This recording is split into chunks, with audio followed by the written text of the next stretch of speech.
In this video, I'm going to explain difference between AI and AGI in as simplest words as possible. AI stands for artificial intelligence, whereas AGI stands for artificial general intelligence.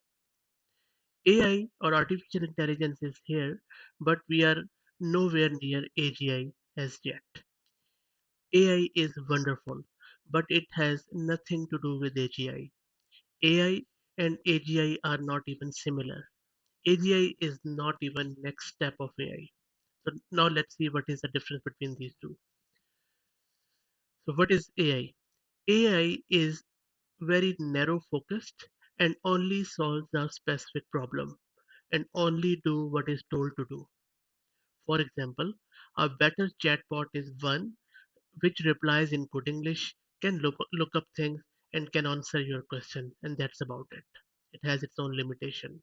We have programmed it, we train it, and that's about it. On the opposite, AGI is artificial person or artificial human. AGI is unpredictable. We expect AGI to produce ideas that nobody predicted. Humans can do the same. Humans cannot live ordinary lives without building good explanation for everything around them.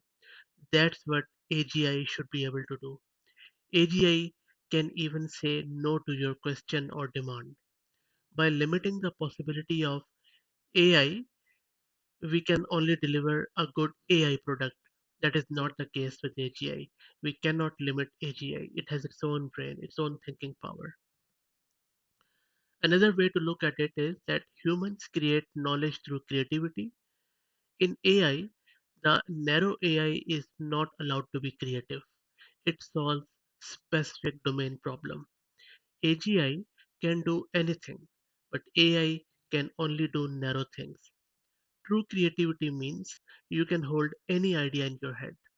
AGI is unbounded and can display any behavior pattern just like a human. I hope this explanation cleared it up for you as what is the difference between AI and AGI. In subsequent videos, I'll be delving more deeper into this brave new world. Thank you.